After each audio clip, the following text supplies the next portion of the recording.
Hi guys, it's Brittany from LiVEDNDY.com and I'm here for another wedding video.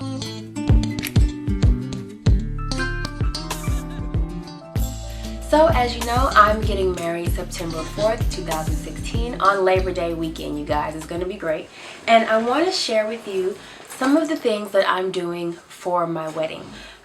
Planning a wedding is extremely tedious, and if you've never done it before or helped someone else do it before, it can be a bit overwhelming. So I'm going to share with you guys some of the things that I've been doing and some of the tools I've been using to kind of help me along the way when it comes to this journey. I've never helped anyone plan a wedding before, so for me, I had to research and learn from scratch. I spent about 3 months just researching, just understanding the price range of things. The first thing I'm going to share with you guys is my wedding planning book. My wedding planning book I got from Barnes & Noble. No, actually I got it on Amazon, but they have it at Barnes & Noble. That's where I first seen it. But I bought it on Amazon, and it is the Knot Ultimate Wedding Planner. I hope you guys can see it. So it's the Knot's Wedding Planner, and it's really easy to follow along. Inside this book, it keeps track of your entire wedding budget, your bridesmaids, your groomsmen. It tells you etiquette, and it also provides a really great timeline over the course of a year or 6 months, depending on what your timeline is for your wedding.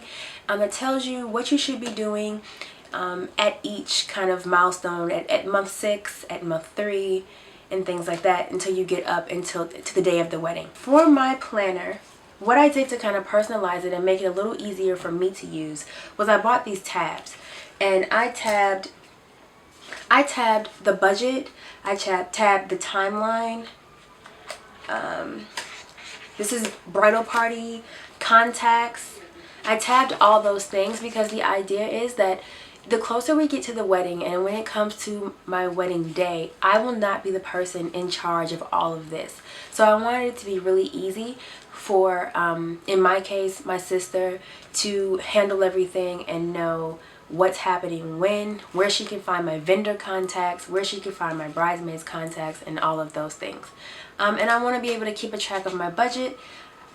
Your budget will kind of happen in 2 ways. It'll be your projected budget, and then you'll look at your actual budget as you get closer to the big day. Hopefully they match, but they probably won't. And they have an area inside this book for that as well. This Knot Wedding Planner retails for about $20. I bought it on Amazon for about $14.99. I think it was well worth it. It has tons of information in it, tons of resources. The Knot online also has a lot of the same resources, but me personally, I like being able to kind of carry this around with me when I go to see a vendor or when I'm on the phone with a vendor. I like to have this in front of me and be able to write things down. The second item that I think you should consider using to help you with planning and scheduling is a planner, you guys. I'm still using this. This is my same planner from the beginning of the year, and I've been keeping up with all of my appointment dates. My venue is who I kind of meet with the most, that I check in with the most, and I keep all of our appointment dates in here and all the payment dates in my planner as well. So I think this kind of works in conjunction with your wedding planning book if you choose to have it. In a previous video, I have talked about this planner, and I'll link it down below, and it has the price in that video, but I'm pretty sure that I didn't pay more than like $12 for this planner. I think that's how much it runs. This is a sugar paper planner, and you can get it at Target. The third thing that I would suggest using is something for inspiration. And for me, I've been using magazines. Now, I'm not really big on actually purchasing magazines, but for me, you know, weddings are very, very visual, and magazines for me were the best way to go. So I've been purchasing magazines and literally tearing pages from them when I find something that I like. I picked it up while at Target, and this is for fall 2015, and the price is $5.95. Now, they have a few wedding magazines that run as much as like $10, and they're a little thicker, but they're usually couture magazines, and they're just like really elaborate couture gowns. They don't really give you a lot of for me, like tangible ideas that you could actually execute. They're really, really, really high end. So this magazine worked for me.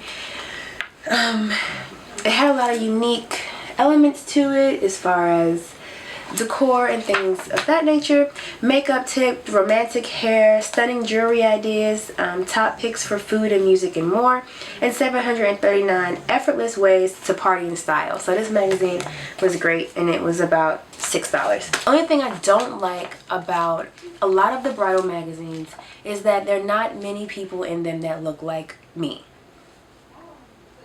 So yeah. To compensate for that, I've been turning to Pinterest. Pinterest is another great resource that can help you get visuals, ideas, DIYs, and you can see girls that look like you, whatever you look like, it doesn't really matter, but you can see girls that look like you. Online is much easier to find those images. Finding women of color in books like these has not really been very easy. This is Martha Stewart weddings. It ain't many of us in this book, but neither here nor there. It helps where it helps for decor and you know, menu ideas, catering ideas, things like that is very helpful. But if you're talking about images of natural hairstyles for weddings, or just want to see, you know, black and brown girls in dresses and wedding dresses with shapes like yours, you may not find it in a magazine, but definitely check out Pinterest and hope you can find it there.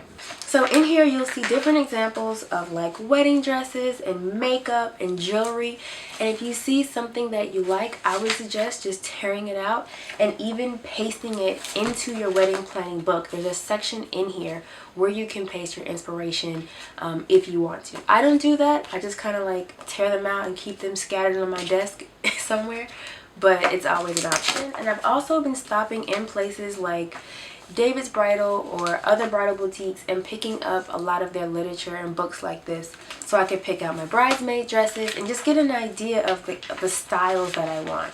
Even like for photography, some of the photos in these books are great inspiration for just photography. What type of photos do you want to take that day? What type of engagement photos do you want to take? Another free resource is always online. Check out theknot.com and Pinterest for any ideas you may be looking for, and print those off. If you don't want to spend money on planners or books or anything like that, there are plenty of free online resources that you can have access to. If you want to know more about those, I'll list them on the blog. Click down below for the link and go check it out. So guys, that's it. Those are a few of the things that I've been using as aids to get through this wedding process. As time goes on, I'll share more with you guys. If you like this video and you want to see more wedding videos like these, be sure to give me a thumbs up and I'll do my best to get it to you. As always, embrace your journey and live DNDY, and I'll talk to you later.